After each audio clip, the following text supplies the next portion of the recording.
Let us gather together as a human race and pray for more peace as we prepare for more war. Hello everybody, John Colomer here, gubernatorial Colorado candidate for 2026. Today we're talking about the real fun topic of war and violence. Currently, Israel and Palestine are going at it and have some despicable videos to show you, because I think a lot of people don't really understand what war, violence, starvation, genocide, tariffs, restrictions, when they decimate people's food supply and people are starving with their children, or when bombs go off randomly and kill innocent women and children, or just,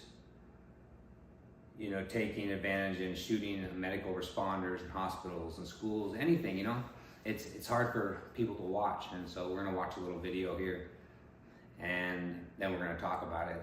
I wanna preface this by saying it's some pretty hard images to watch, pretty horrific. There's some children that are in shock. There's some actual blood and some actual murder and some deaths. So if this kind of images disturb you, then I would go ahead and turn away.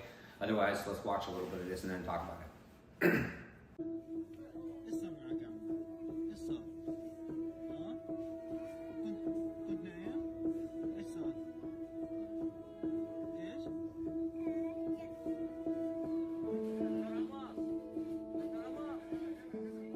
كنت نايم وصار قصف؟ صار قصف عليكم وانتم نايمين؟ خايف الحين؟ خايف ليش خايف؟ خلص القصف الحين خلص يا عم خلص خلص أنا معاك ماشي؟ خلص أنت بطل لا أنت مش خايف ليش خايف؟ إذا تبوك؟ Daleko za Rimsku, tako je bilo. No to kapo je bo.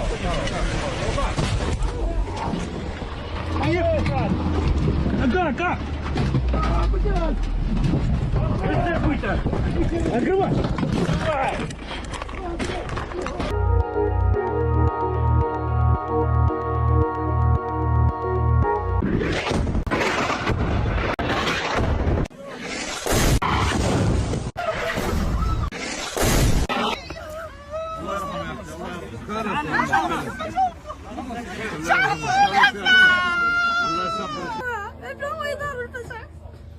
كنت تلعب كورة؟ لا والله كنت الكورة إلى ابن وإلى صغير كنت تحت السيارة لا يوقع إلا اللي قلت له إياه. قلت له الكورة؟ لو لسه بطبل لو بمسح السرور فأنا شلت ابن أخوي ودخلت أشوف الدار، بعدين حملته وديته حضر الناس جرينا وديته. في كمان واحد اسمه صالح القرآن راسه كله طلع، مخه طلع، فاحنا دفوت للمقعد والله ما هي حياة ولا أي شيء. ايش يا عم ايش مالك؟ أنا بتوجعني ومش قادرة أعمل شيء. من ايش تبكي؟ عشان ما أعرف ما أنا ندم.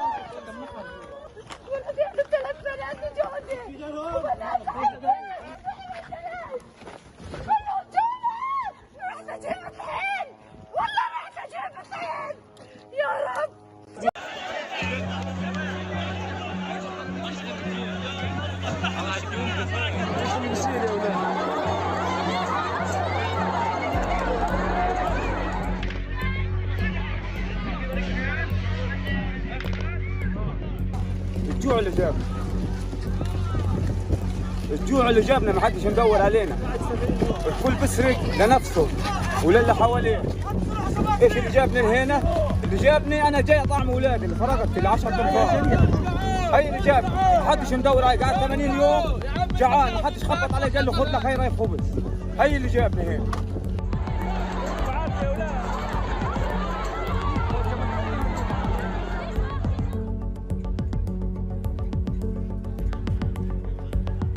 عملية التسليم كانت نظام بدل ما نكمل هائل من الناس، خلوا الناس كلها تهجم هجوم عليها وتاخذ الكمية.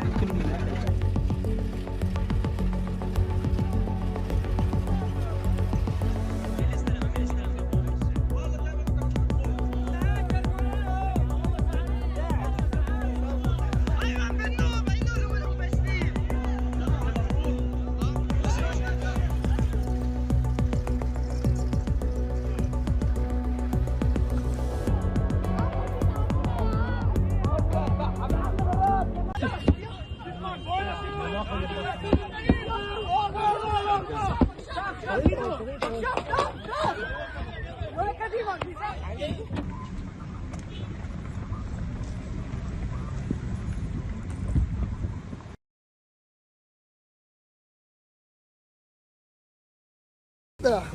يرحمه. الحمد لله.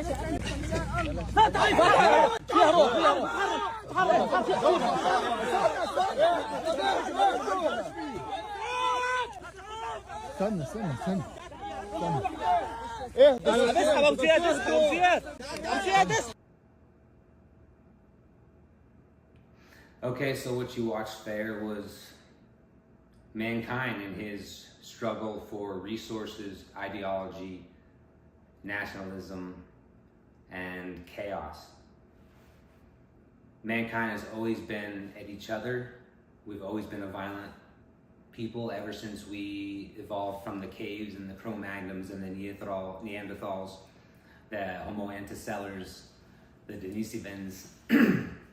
Basically what allowed humans, from what I understand, the Cro-Magnon were not even as intelligent or as smart as the Neanderthals, but they were able to communicate and to use some sort of prefunctory language, you know, grunts and hand symbols and stuff, and work together.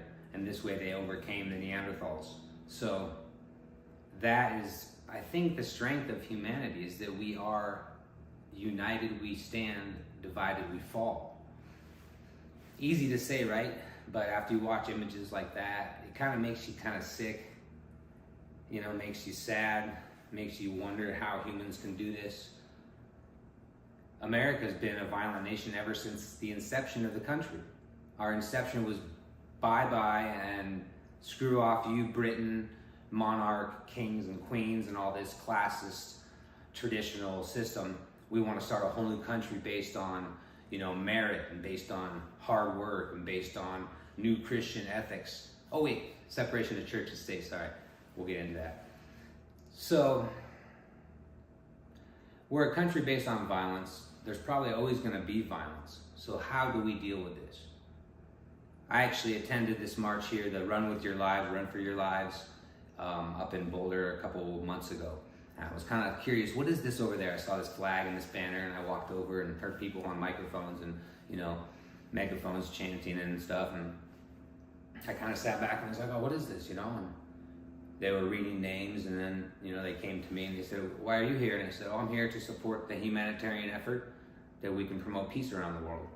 As I saw this was some sort of protest against war.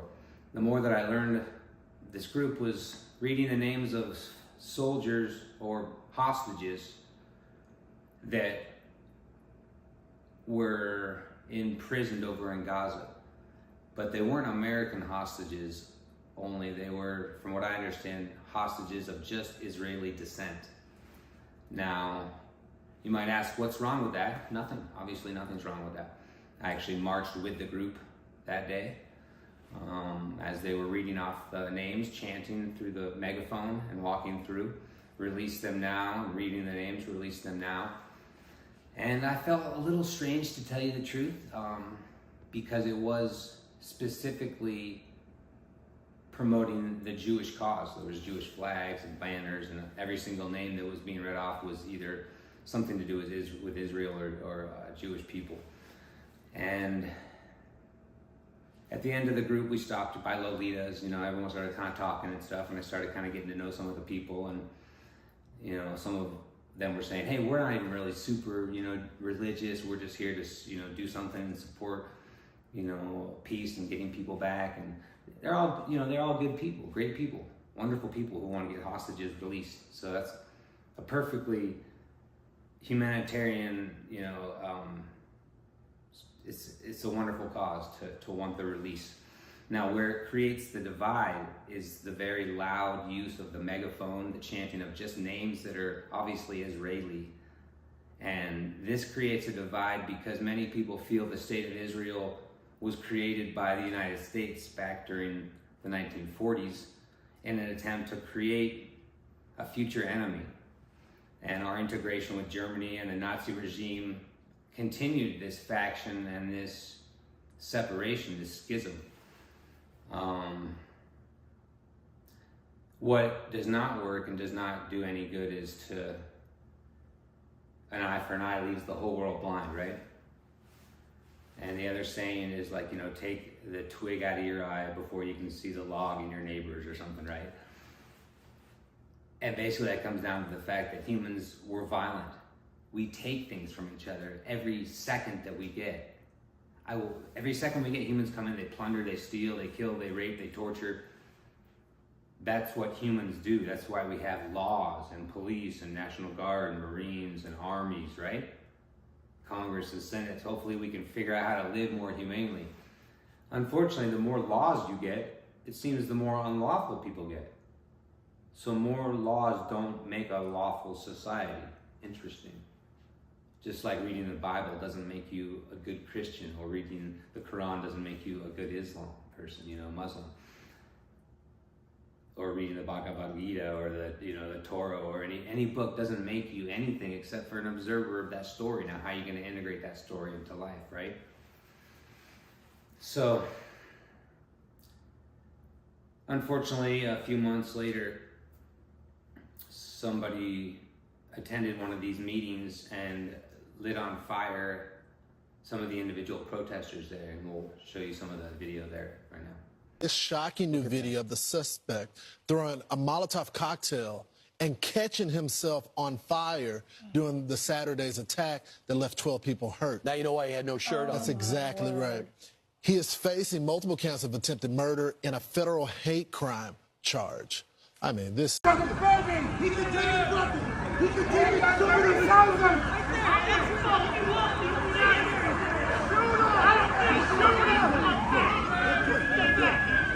On the ground now! On the ground! Where you fucking belong! You piece of shit! You piece of shit! You don't retaliate! I'm not trying. There's a policeman! Right! You're the one that stands out here all the fucking time! Fucking teeth! I'm cool, bro. I'm like this guy. You want to help him? Who wants to get? I want to do it! What did I do? I did not do shit, man! This guy right here. I wasn't even here. No, this guy's the one that got this motherfucker. Don't do this shit. You shut the fuck up! Shut the fuck up! You need to get out of here. You need to go jail. You need to go jail.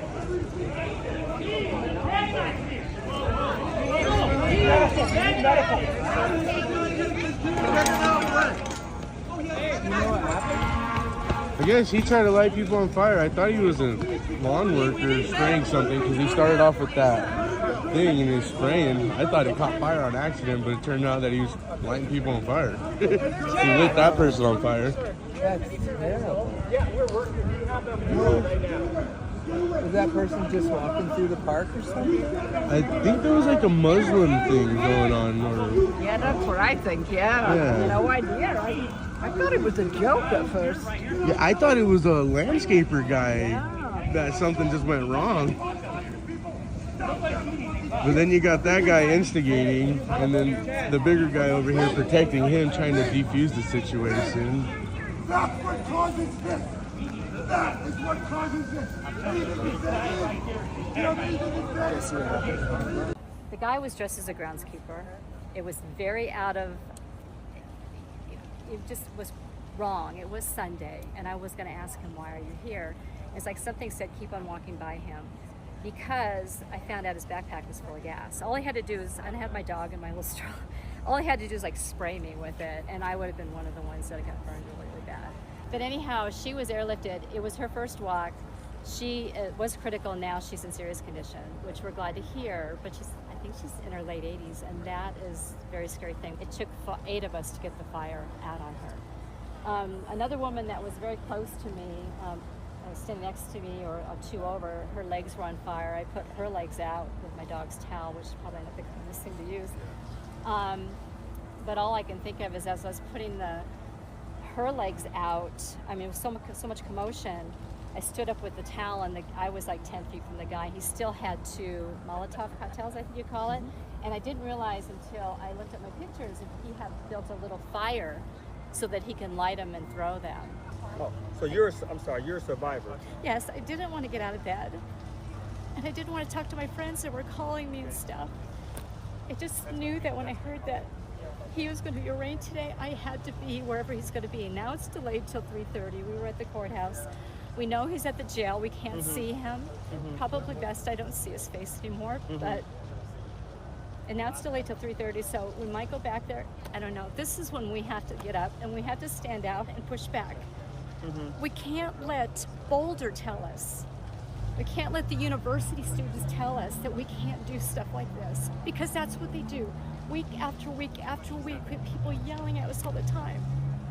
They say that we are causing genocide. We're not causing genocide. We were attacked, and we are fighting to get our hostages back. And for one, this really scared me because, like I said, I just had marched with this group a few weeks earlier and was kind of scared for my own safety, actually. And I've been burned before, so I know the excruciating pain that fire causes to the body and the destruction and the scarring and the horrible. So this was very concerning to me. I attended the meeting with all the different news channels. The governor listened to rabbis and Christian ministers and Jewish, I guess that's rabbi, so I don't know all the different terms as much. And they had a Nation of Islam, and people were basically saying this is not the time to talk about the war. This is not the time to talk about the injustice, the genocide. This is not the time to talk about, Raytheon and Halliburton and Boeing and, and Backstreet Boys, Blackstreet and, State Street and BlackRock and all these. But it kind of is, I understand there also is a time to grieve, right? And we don't even know how this attack was planned, if the insurgent was paid, if it was a radical person from Islam or Muslim, or if it was just somebody that was mentally ill. We don't know, I don't know. All we know is that somebody did something horrific, and now we had this meeting where the governor and different powerful people talked and said, Boulder is a state and a country and a city that, basically we abhor violence here in Colorado. We don't tolerate it and we don't take it. But actually we do. And I understand what they're saying, we don't want violence, but this goes back to the fact that we have violence. There was a reason why this violent situation happened. So if we don't look at that and address it, then we won't be looking towards the future. We'll be ignoring it and covering it up. And people talk about Zionism or, secular Jews versus religious Jews and, all these different movements of people to bring all the Jewish people back to the state of Israel, whether it's religious in the Bible or secular, because they have a place to live. I don't know anything about that. I don't know enough about that. All I know is what I see, and what I see on TV is that this small country, Palestine, is getting decimated and genocided by a bigger country, Israel, which has basically the support of America and 10 times more military strength. They're throwing rocks at tanks and they're lighting them up with bazookas. So, and like I said, it's not about blame, because I know October 7th, and this goes back to the Bible and the history and who inherits the land and the right and all that. And we're just going back to the idea that mankind is violent, right? And we're destructive. And what would have all the myths been, right? All Homer's Odysseys and Beowulf and all the Bible, they're all about pestilence and plague and travel and fighting and conquering and destroying and faith. And I just heard this cool quote in a podcast, the Duncan Trussell Family Hour, that faith is not what you believe in, but faith is what you do. Faith is an action. Sort of like democracy. Democracy is an action, and it's an idea also, right? It's an idea that moves. It's not a noun, it's not a person, place, or thing, but it's a verb. It's how that noun reacts. It's an action, it's a movement. It's a plurality, and it's not stagnant. And once it's stagnant, it's dead. And that's why people, democracy sucks, or horrible, and that. It's the best we got right now. And what Socrates said was that the Socratic method of conversation is basically at the heart of democracy. And then the Senate ended up ordering Socrates' death because they said, no, the whole does sometimes triumph over the individual. And Socrates said, the good of the whole should never triumph over the good of the individual if it's the true good, the true desire of the people. And that's what a democratic republic is, right? We're not even democracy. Democracy is just majority rules, right? So you could have really ignorant people ruling really ignorant people. And then a republic is supposed to be actually people that you vote for to represent you, that are actually more skilled and more versed in, agriculture or energy or defense or chemical engineering or education. And then we hire these certain commissioners, right? And these people, the Congress and the Senate, to make the laws the most just and to make the playing field the most neutral, right? Isn't that what capitalism is? A neutral playing field that everybody comes over should hopefully get to play with, and then, a meritocracy makes whatever the best is. So unfortunately, that's not quite true, right? We found out that capitalism, unfortunately, does not produce the happiest people, the healthiest people, the most faithful people, the most community-oriented or family-oriented people, the most educated people. It doesn't produce really any of those, because what capitalism is in nature is a competition for resources, and it's based on scarcity. But people say, oh, no, it's based on pulling yourself up and just working hard, and whoever works hard gets it. That's not how money works. Money works like this. It takes money to make money, and then you live off the interest. That's the simple fact of money. There you go. And then fractional reserve banking has diluted the money supply so much that certain banks can get rich and then dissolve the individual possibility to raise themselves and to raise families and businesses and get other options. Like in 2008, right? The housing crisis, which unfortunately Obama was part of, head of the Citygate Bank, and made something like $400 million for his own bank account. And then all these other banks, Goldman Sachs and First Bank and Chase, how could they get bonuses of $200 million while people were on the street, while 20,000 people are homeless? Because the people made bad decisions or the banks made bad loans? Because if I go into a mechanic shop to get my car looked at, I'm hopefully going to trust the mechanic that he won't do a shitty job and screw up and charge me more and break something. And that same way you do when you go to a dentist or, a loan officer or somebody who works in insurance or a restaurant or anybody. And that's why they say it's hard to find good quality today, because most people cut corners and lie and cheat and steal and don't have a huge amount of integrity or kindness or compassion, because capitalism is not based on kindness or compassion or integrity or honesty or any of that. It's based on getting as much as you can, as quick as you can, out of whatever you can, and not giving anything back. And that's why American loyalty has been destroyed and disintegrated and almost shrunk down to nothing. Is that everyone's loyalty is not to the country, which gives them clean air, water, soil, food, natural resources, and beauty, and the structure of a family unit and opportunity to build dreams. But their loyalty lies in this idea of a better future. Because that's all money is. Once you have your food and your house, right, and your health, money is just the opportunity basically to have a better future. So everybody's worried about having a better future and retiring and delaying all this gratification, delay gratification and work towards a future and retire. And that sounds like it might benefit the capitalist system a little bit, but I don't know if it benefits the individual. If it did, why would I heard a wild statistic, something like 50% of people who retire die within a year or two or something?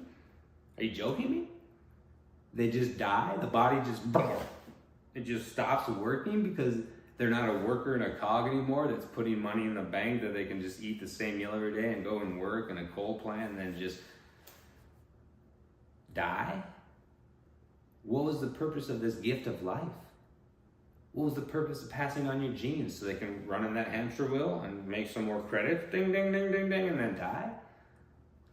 I don't think so. I think the point of humanity is to express yourself, is to be able to become the best engineer you can, to become the most amazing musician available, to become the grandest scientist and the most wonderful politician that serves his constituents and his people with integrity and honesty and values, high quality, doesn't value debt and scarcity and fear.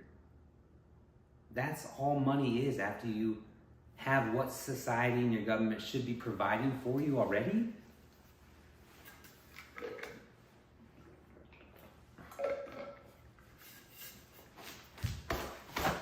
That's why I believe most people feel the same way about government. The least amount of government is the best. All this corruption and this $37 trillion in debt and all these horrible, up to 20 or 30 different national security agencies that don't even cooperate. So we have January 6th stuff, and we have all these other horrible assassination attempts of the Black Panthers or presidents or different social or religious groups or people that are supposed to be protected. So if you don't have fear and you don't have an enemy, you don't have anybody to work for that future and that safety. But unfortunately, if capitalism was the safest possible ideology, then why do we have the most unhealthy people in the world? Obesity everywhere. Childhood obesity, 20% pre-diabetes when you're born? That didn't exist 100 years ago. Why does it exist now? Profit, and now profit over people. We put poison into food. It's not food anymore, it's poison. And even if it wasn't, most of the food is on its last leg or two because we've not given back to the earth, not given back to the soil and regenerated it with proper, plants and animals working together. We have just these big meat farms and just these big animal farms and, monocropping with corn and subsidies for corn syrup. And then people are just eating one or two foods and wondering why their body is completely wrecked. And they're out of homeostasis. Their stomach doesn't work, all that good probiotics and stuff in your stomach. That's where most of your serotonin comes from, they found out, is in your stomach. They actually have like neurons and connections, almost like a brain tissue in your stomach. That's why you get that intuition where you're like, I don't know, something just doesn't feel right. They always say, trust your intuition. So if you screw up your gut with all this poison and all this bad food, you're not going to be producing serotonin, which is sort of the feel-good chemical, right? And you're probably not going to be producing as much melatonin because that's produced from serotonin at nighttime when you sleep. And then you won't have the regulation or the decompression of the amygdala, which is the only time the amygdala, which is your fight or flight response, right, to keep you alive. That's the only time the amygdala can actually shut down and actually relax is during REM sleep. And that's basically right before you wake up. It's once, alpha, theta, delta, gamma, whatever, you're like real sleepy and real tired. And then your brain, your amygdala clicks off. And then you actually debug your computer, and you wake up going, oh, wow, that's amazing. I feel so much better. You can actually die if you don't sleep. There's people that have a certain disease too, and it doesn't allow them to sleep, so they die.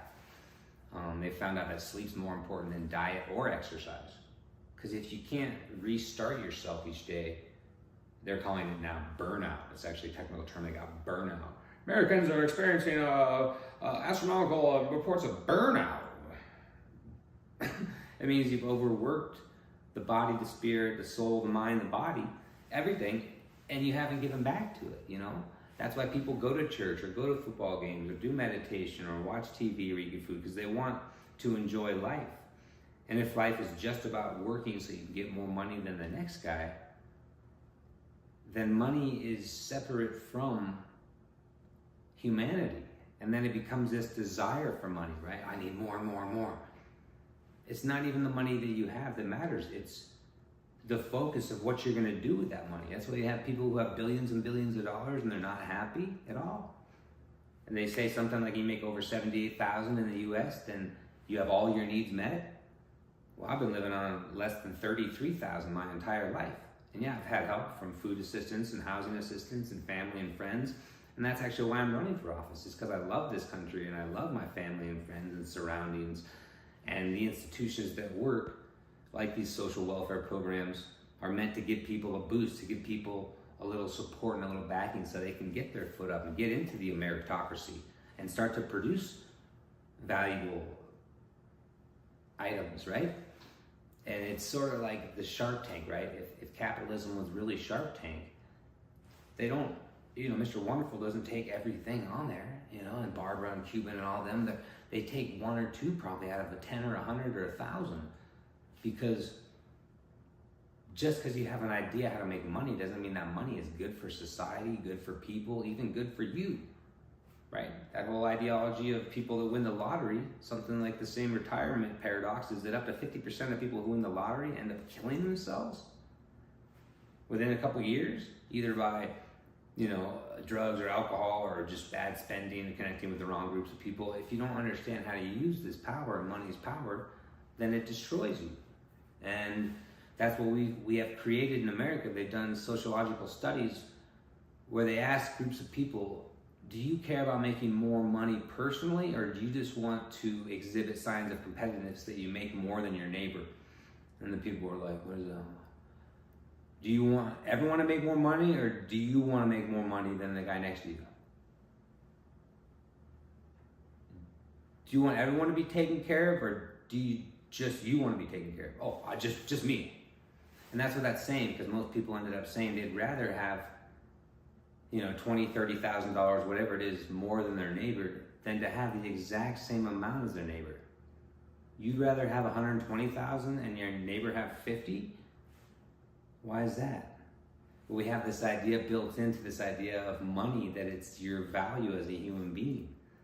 And people who deal with mental health issues especially have the hardest time a lot of times making that money in those ends meet, whether it's paying food or heating, utility bills, getting housing, you know, car insurance, anything. And economic depravity and poverty lead to more and more violence, right? That's one of the things we see across the level, is that a rising tide raises all ships. So that, you know, it's ubiquitous that the less money you have, the less opportunity in that way you're gonna have. So you're gonna have to create other opportunities, right? And that's where corruption comes in, right? That's where these corrupt governments and corrupt politicians come in, that they just take the money because everybody likes money. And we think that we're so different. I hope that I'm a little different. I haven't sacrificed my integrity in my life for money yet, because I haven't made that my desire. My life's desire was to tell a good story, to meet awesome people, to travel the world, to study philosophy and science and quantum physics, and to understand the miracle of the body, to talk to the spirit, the mind, and the body and go, hey, what are you guys doing today? You know, and when we deny one of those, you know, and we only concentrate on the brain, then we get all intellectual, then we deny the emotional intelligence, and people get sick and neurotic. Like Nietzsche said, you know, at the end of his life, he figured out that God was dead, you know, and that the intellect is superior, that everything comes down to the mind, and it was basically just vanity and pride. And he said he would have rather danced more and laughed more and played more music and done more art and had more relationships with women, because he probably was homosexual or just over intellectual, you know, and actually probably wasn't even that. But when you get so stuck in the brain, it's all just vanity. I'm intellectually superior to someone else, you know. That's what created the whole rise of the Nazi regime. It wasn't even a religious thing. People thought it was religious. It wasn't religious. It was scientific, right? These people were scientifically superior to these people. And then it had to do with economics, right? And the failing of the society and the banks being controlled by certain populations and families that were discriminated before because they controlled banks before. And then people don't like totalitarian leadership and authoritarian regimes which punish people. And that's the idea with interest also, right? The idea of usury is, I think, what Jesus was against, you know, whether or not he was a real character or not. The idea was that you don't charge people more than like 1.5% interest. You know, you can charge a little bit on a loan, right? But usury is like where you charge these exorbitant amounts of interest, then people can never get out of that debt. And that's where we're at now. And that debt is basically hopelessness. So if a country, a community, you know, the government's cared about its constituents, we would actually provide safety in the symbols of food that's not filled with poison, in the symbols of affordable housing that people can live in that's not $50,000 a year, in the symbols of universal, adequate, top quality health care, not just for people that are rich and can afford it, but for everybody. So we don't take people who, when they have an emergency, they go to the emergency room and call the paramedics, like I used to have to do for my neighbor who had all these problems. And every time I called them, it's like $10,000, $20,000 for them to use all 3 or 4 fire trucks and ambulances and go to the emergency room, and all the people are there ready. Western medicine is great with emergencies, right? I've had my appendix out, I think, and I had a cataract surgery, deviated septum surgery, help with my burns, kicked in the head when I was a little kid and had like scars here. Like I've had a lot of great surgeries and stuff, but we shouldn't use medicine for acute issues like all of our health now, right? We've turned it into basically an emergency. We only go to the doctor when we are sick and don't understand how any of our body works, or how metabolism works, or how mitochondria works, or how vitamin D is transferred from the sun to our body, to our skin, to hormones. And if you don't have those hormones, you get upset. And how magnesium in the soil, and manganese, and copper, and silver chloride, and all these different elements, they're the number one deficiencies. And then we wonder why our bodies don't work. And then you try to take supplements or do all these extraneous activities to get the body to do what it's already miraculously doing every second, which is working perfectly and symbiotically and harmoniously with its environment. Do we forget that every single thing that we get is provided by Mother Earth and provided by whatever creator created us? We forget that. How many times in the day do we say thank you for having two hands, or two eyes, or two legs, or one leg, or one eye, or one hand? To be able to speak a language that can communicate, to be able to read a book, to be able to have conversations and ideas, to be able to do sports, and to dream, and to make love, and to change your consciousness with different plants or different substances. Life is the most miraculous, wonderful, curious, disturbing, crazy, horrible, awesome game there is. And I believe that we chose to play it. And that's just what I believe. I don't know if it makes more sense for you guys to believe that you were thrown down here like a bunch of criminals in Australia, that go ahead and put another shrimp on the ball, right? Sorry, I hate that sort of. I'll probably get eaten alive by the Maui in the next life. Roast him up. Roast him up, let's eat him up. He said something about the New Zealanders last time, and it wasn't even a good accent. So, it's pretty common sense that most scientific studies have shown that people who believe in something, some sort of faith, and act on that faith and traditions, whether it's, Christianity, or faith of Islam, or the Buddhist way of compassion, or the pagan idea of giving respect to the land, the air, and the water, basically any sort of grace which you're kind of grateful for being in life, they've shown to increase lifespan by about 2 to 5 years. So religion, it seems like, even these Orthodox religions seem to be overall, I don't know if good or bad, or just qualitative terms, but they seem to benefit people's health. So it must be the community, the connection, the traditions, the rituals, these things that give us some sort of meaning, some sort of way to deal with the fear of the darkness, the fear of death, the fear of watching our loved ones and our people to die and to move on. Life is really hard. Life is confusing. Life is very painful. And to deny this is to deny life, is to deny humanity. Death to me is a natural part of life. There's a cool quote that I found on a tombstone, my buddy John Doloft. Death is in the midst of life. Death is in the midst of life. That means that life and death continually rebuild each other. And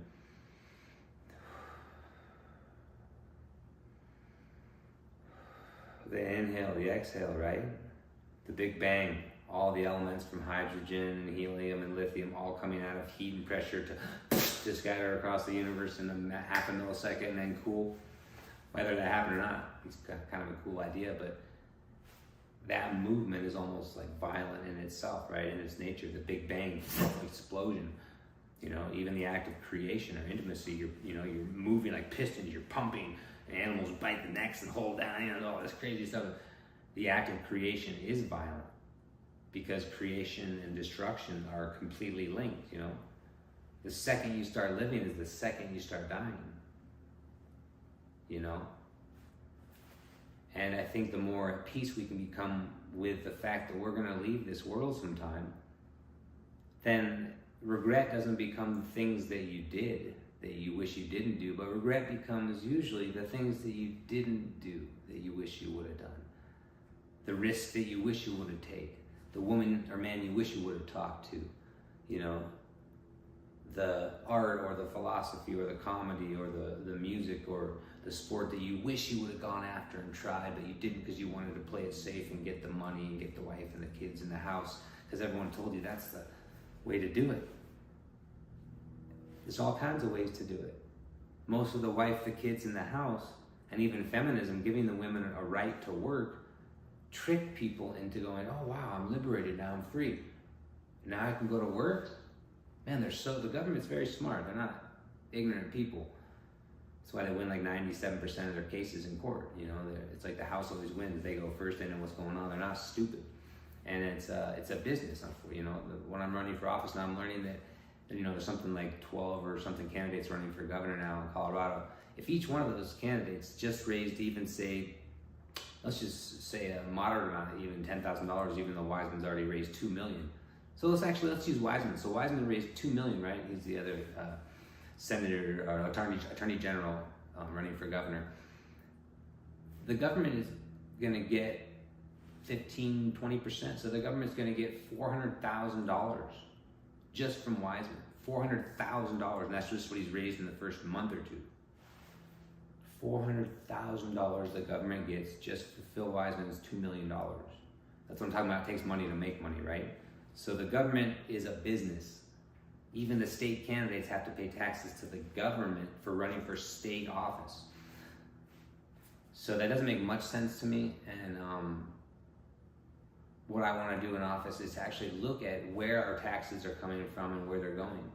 From what I understand, we pay only about 4.4% property tax right now.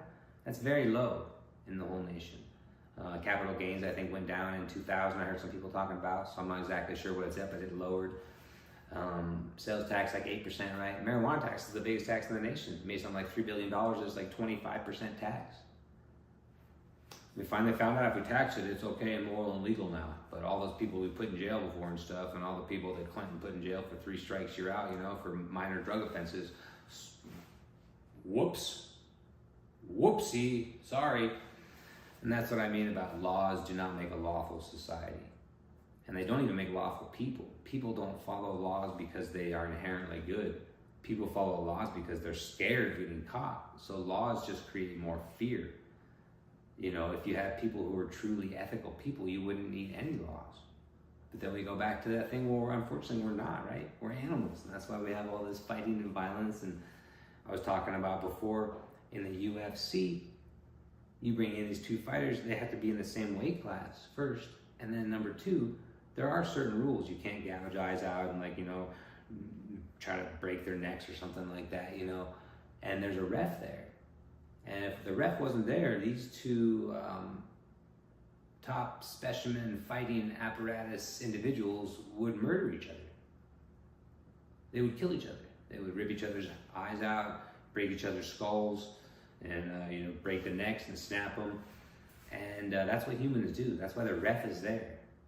Some people go, how could people be so violent? How could they do all that stuff? Yeah, I like to bet 400 on the first spread, DraftKings special, and bet 7,000 on the next guy. And I don't watch UFC, so I don't know any of the names. I'll get Dustin Poirier over here, you know, I guess I know him or whatever. And that Irish guy, what is he?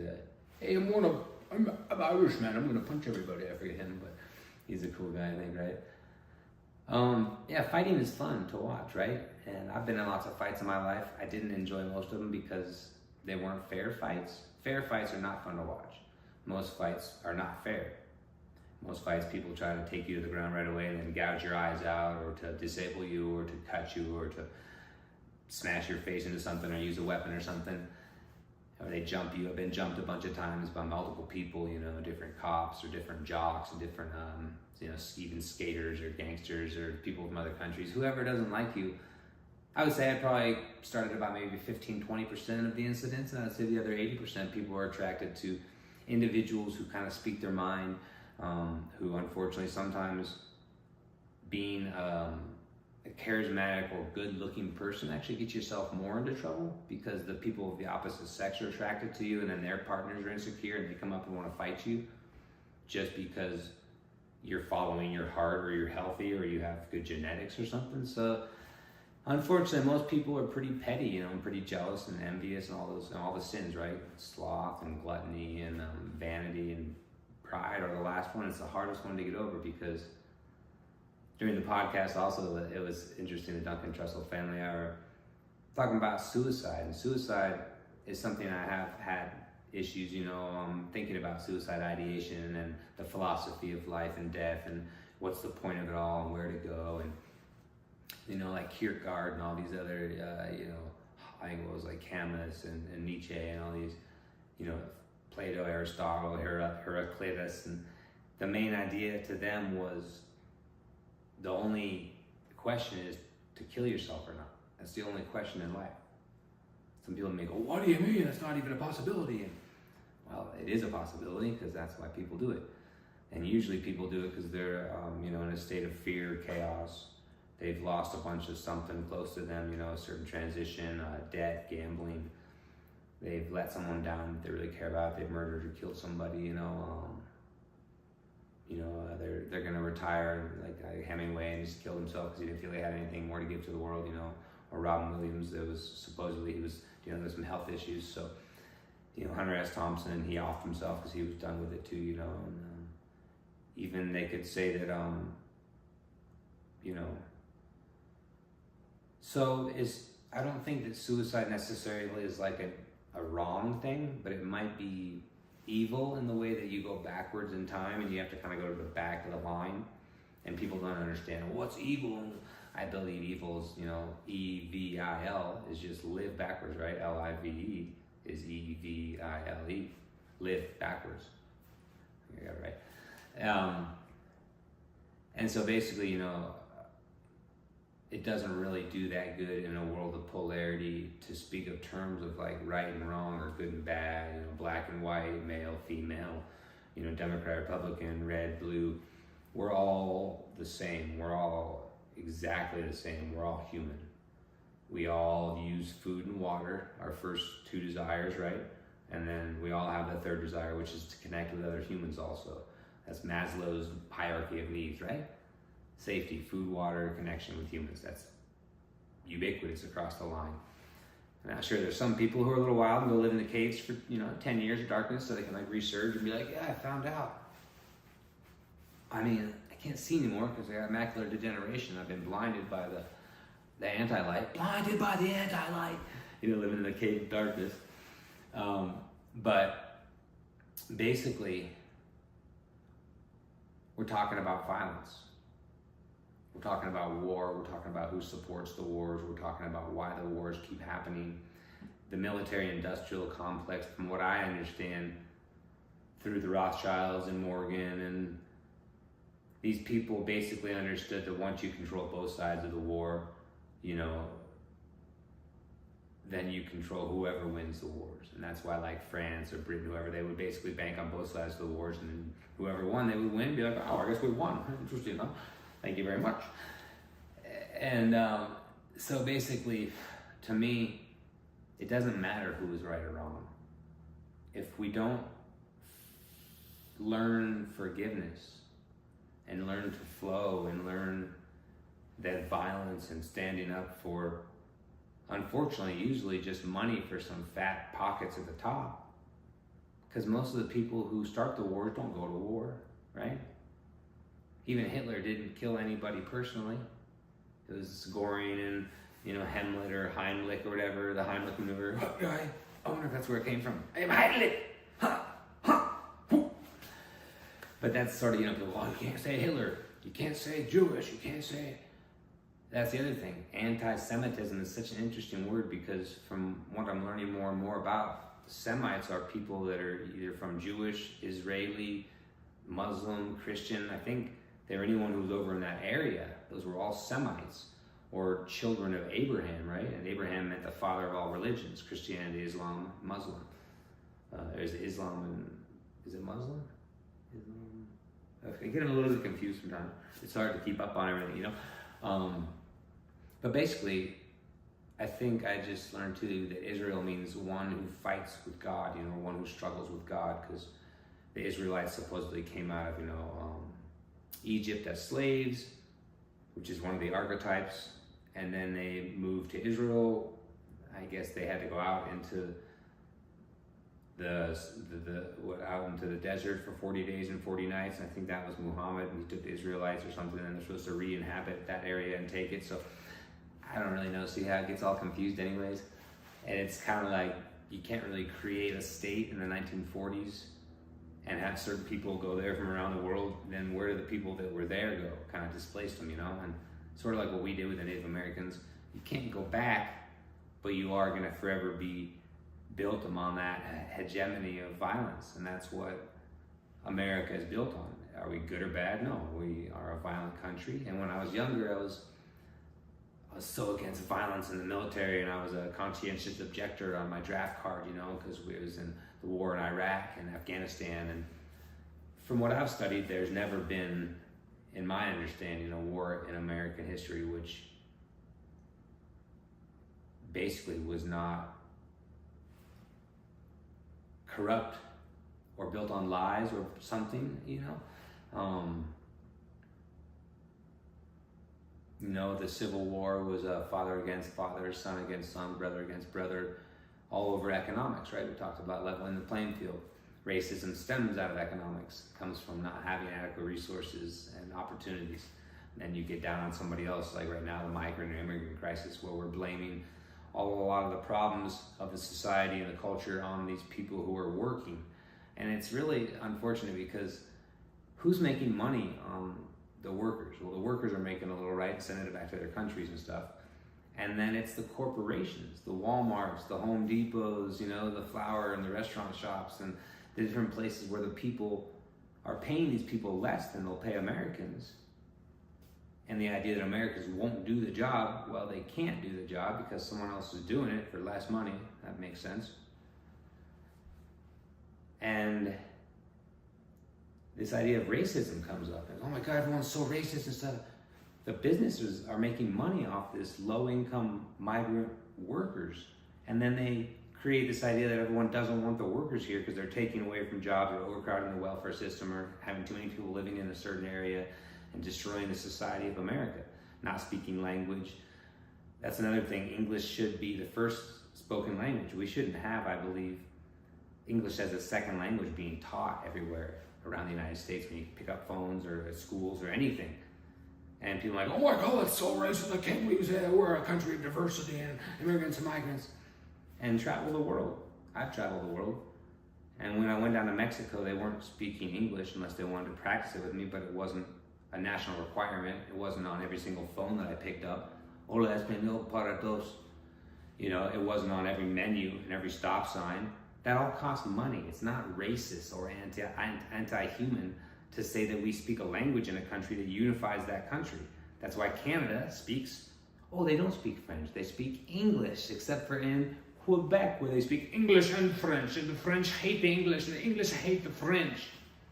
Great. Do what you want to do, right? But the sense that a language is supposed to be there to unite the country, so that we all speak the same understanding language, that we can all explore our identities with language. Or like Frederick Douglass, you know, who was a narrative of the American slave, wrote, you have to learn your captors and your tyrants and your dictators' language to understand how they think.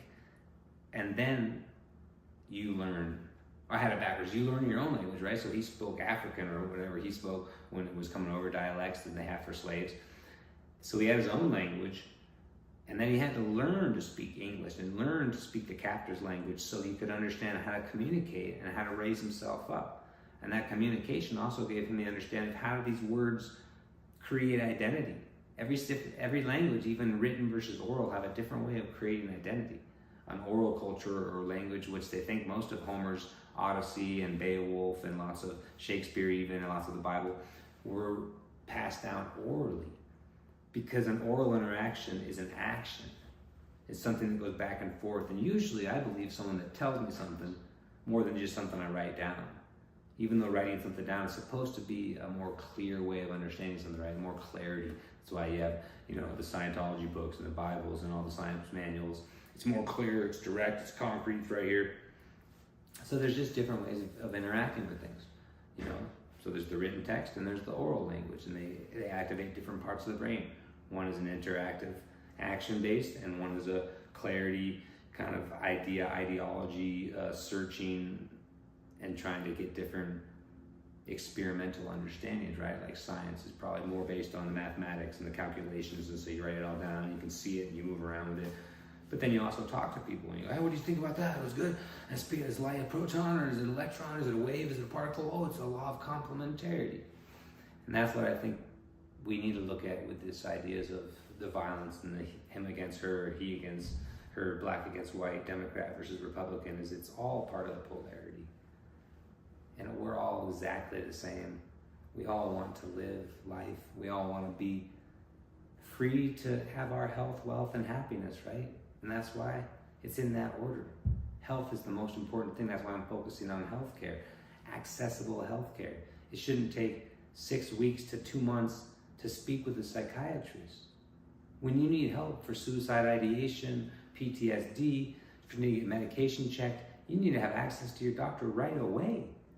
And to go through nurse practitioners or pharmacists or different insurance or Medicaid versus Medicare because they don't interact and help each other. And then you leave these veterans or these people who need help right now, and they're gone. You don't have 2 months sometimes, you know? So that's one thing I want to do is to reinitiate incentives, basically, to get people to move to Colorado. Colorado is already #1 in the nation for a lot of things, like supposed to be the happiest city, the most amount of entrepreneurs, the first place to access open space and safe spaces in the world, right here in Boulder in the 60s.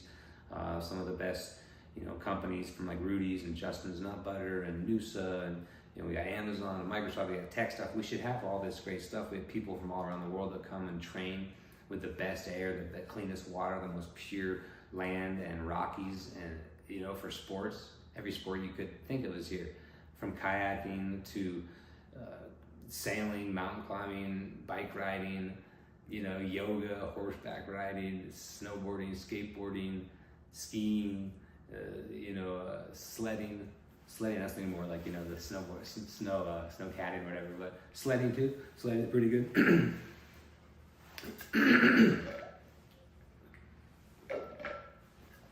So, after some of my rambling, how do we deal with this current situation of violence and war, and how do we move forward?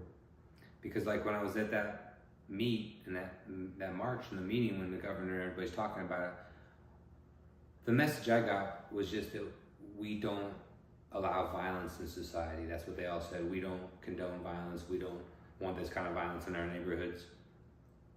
And that is true on a point. Nobody wants that kind of violence, but obviously it's here.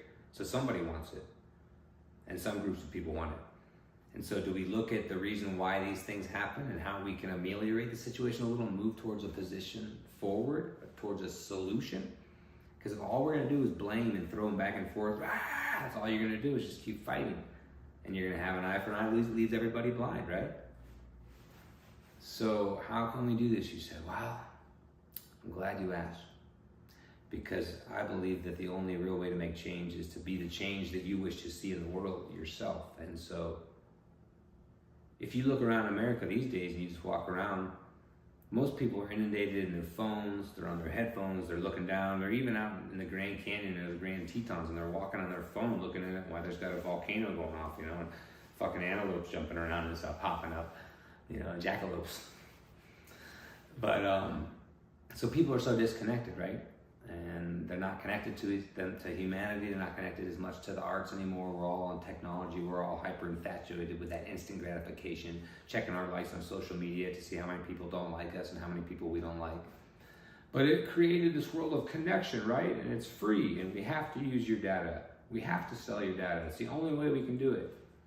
The only way you can do it is to sell our data to make your $300 billion.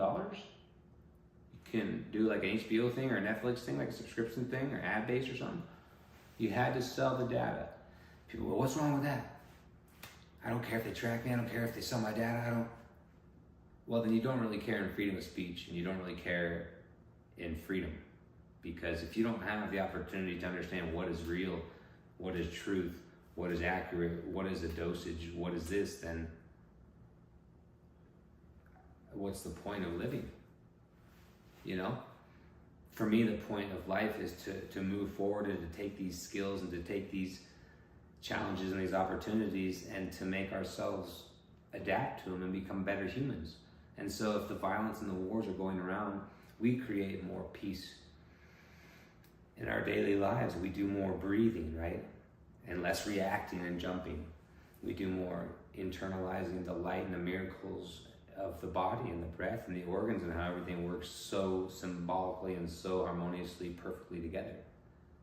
And we write down in our journals things that we're grateful for. Grateful for my feet. I'm grateful for my nose. I'm grateful for my teeth. I'm grateful for my family. I'm grateful for my friends. I'm grateful for my religion. I'm grateful for my spirituality. I'm grateful for my skateboard, snowboard. I'm grateful for my AK. I'm grateful for my bath. I'm grateful for flowers. You can be grateful for anything. And that's basically what I like to institute as my spirituality is basically based on grace.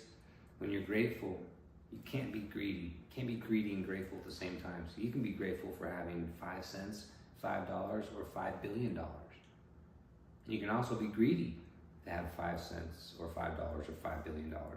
And greed just basically says that you don't have enough. Even if you have billions of dollars, you don't have enough. Because the money is just a symbol of what it is you want to become and what it is you want to do. So if you have all this fuel but no spark, money is basically fuel. But if you don't have a spark to start that fire, it's just going to sit there in the fucking tank and just be fuel sloshing around. So the spark is your purpose, is your gift, is your grace, is your faith, is the action which you give back to the eternal creator, which we are part of. Whatever this concept of God or creator or animus, anima, spirit, Gaia, we have created that in our image, in man's image. And we're co-creating all the time.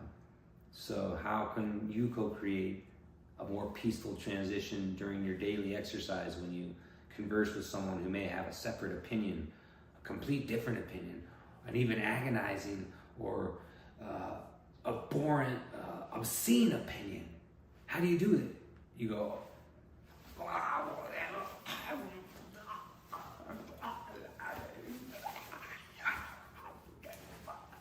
and then what does it do? All that anger and that shame and that hate and that regret that you're pointing out all circles inside you, because nobody feels your anger, your shame, your pain, your hate, your regret. Only you feel that. All humans, we all feel pain, but we all suffer individually. Suffering is just basically saying that I am not supposed to be in this moment, or I am supposed to be in the moment, right? That's the mind over the matter thing. So we can either believe that we're suffering, or we can believe that we're exercising. We can believe our body's suffering or our body's metabolizing. We can believe that the light is suffering as it gets here, or the light is traveling and moving. So it really depends on what sort of words you want to use. And that's why I think it's really important to think about the words that we use, like the word mental health versus mental wealth, or mental illness versus mental wellness.